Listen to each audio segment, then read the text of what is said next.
This is not your typical horror novel. Stay tuned for a review.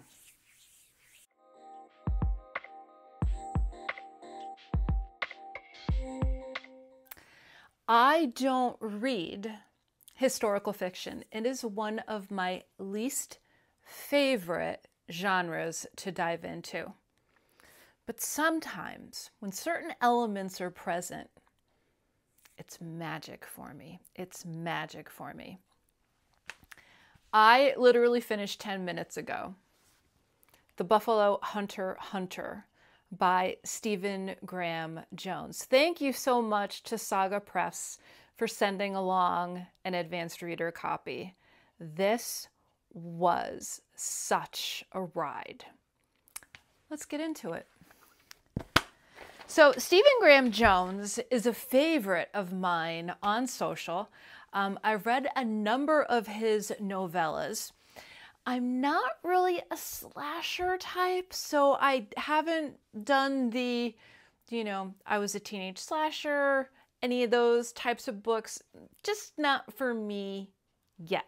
Not saying that I'm not going to, but it's just not my thing. Mongrels I actually won that over on an app called Litzy a long time ago. Stephen Graham Jones was kind of active on there. Gosh, that must have been 10, 15 years ago now. Am I aging myself? I don't know. But that's really the first time that I had an exposure to him. I've read some of his, like I said, I read some of his novellas, so I know who he is. I know him on social. I know the books that he's promoting. I know the authors that he supports. I know the events that he's going to, and that just comes with the territory. He is very proactive with getting his work out there, supporting others, etc., etc. So when I heard that there was a vampire novel coming from him, I was like, oh, well, I like vampires. I like vampires a lot. And done in such a way that brings in Native American indigenous culture, brings in the feeling of what it was like in the Old West early days, the early 1900s. I said, maybe the magic is going to be there. So I have some notes that I'm going to refer to. And like I said, historical fiction is not my thing.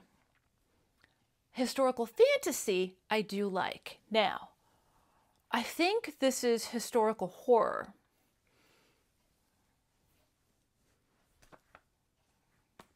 I'm here, I'm at the table, and I would like another serving, please. When I was reading this book, first of all, I did the full immersion version. Audio and reading the print along with the audio. This audiobook is so well done. Each main character, so we have different perspectives coming in, has a different voice actor, which is brilliant. It's just brilliant. This is done in journal entries. So hey, journaling. I was like, this is so good. Okay. Stephen's writing. I think if I didn't have the audiobook going at the same time, I may have gotten lost. There's elements of like a little Cormac McCarthy, a little run-on type sentences that kind of just keep going. To each writer their own. But for me, in my head, in my OCD-ness, in my writer head, I'm like, where's the period? I'm like, where's the punctuation? Apart from that, I think the audio, having the audio at the same time helped push me through that, which I'm grateful for. Because the one thing that I don't ever want to do is put a book down because of that. Like Cormac McCarthy sometimes You know, we know he has issues or whatever, but I have read a number of his books, and a lot of his work is like that. It just keeps going, going, going, going, going. So I think once I got over that hump, it wasn't so bad. The writing is intricate. The writing places you with these characters, whether you are, I don't want to spoil it. There is a preacher. There is a distant relative who finds these journals. And there is an indigenous individual that is turned to a vampire. And he has a confession to make. And he wants absolution. This book is almost 500 pages. I'm one of those people where on your Kindle, I hide it. I don't want to know. Don't tell me it's going to take me 20 hours to finish a book. Don't tell me that I'm only, 10% in or something like that. I'll give it time and then I'll peak. So I'll go 15%, I'll go 30%, I'll go 60%, and then I'm like 60%. All right, I'm in the home stretch, right? Mind games. It's just reading mind games for me. But as I'm reading this book, I kept thinking of this book. So I'm going to say these are different, but they're also alike. Moondance by S.P. Samtao is a sprawling historical werewolf book. Okay. Where the werewolves are coming from Eastern Europe to the American Midwest to settle during the gold rush. That is a great book. If you pair that book with this book, chef's kiss. For me, chef's kiss. Stephen Graham Jones is very intricate with his writing. He's very detailed. His horror elements aren't so much in your face, but they creep up and they grab you. Okay? They don't catch you by surprise, but how he presents it is really so unique that some of the scenes just blew me away. Absolutely blew me away. There is an emotion behind this. These characters are multi-layered. It's not surface. You are digging deep into their psyche. You are digging deep into their experience and what it means for them to be in these situations, to be living, to be a killer, to be a man of the cloth, okay? And how it relates.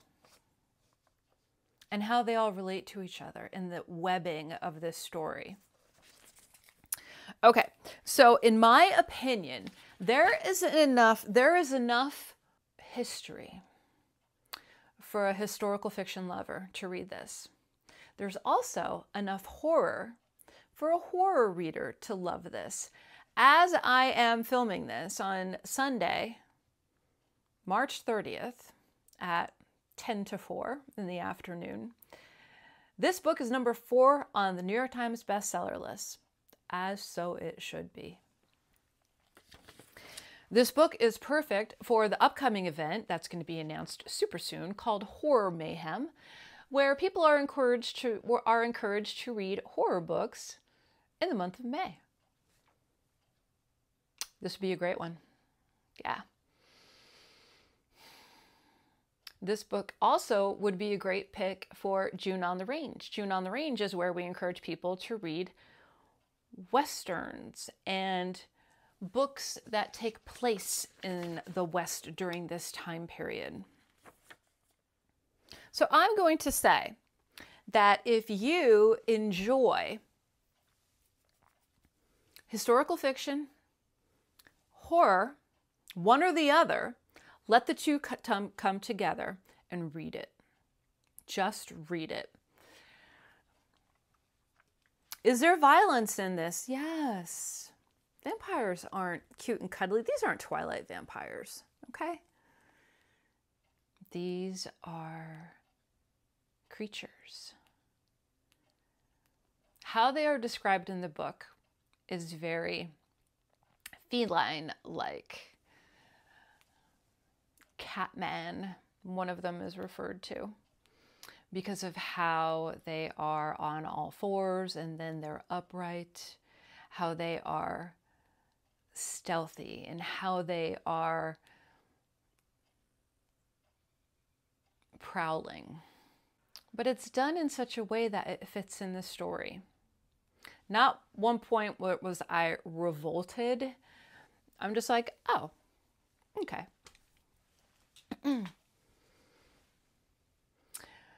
So I'm going to say on the violence level, on a scale of 1 to 10, I'm probably going to give it like a mid-range. And it's not page after page after page, because we have the different perspectives coming in, which makes it palatable for so many readers. And I hope and I pray that this book will bring more people to the horror genre. So, The Buffalo Hunter Hunter, that's the title, The Buffalo Hunter Hunter, is highly recommended by me. I gave it 4 solid stars, and I encourage you to pick it up and read it. Thank you once again to Saga for providing me with an e-copy. This book is definitely in my top of 2025, and well deserved. All right, everybody, that's it here for me. I hope you're all doing well. Make sure that you are taking care of yourself so you can take care of others, and I'll see you in my next video, whether that be sooner or later. So until next time, goodbye for now.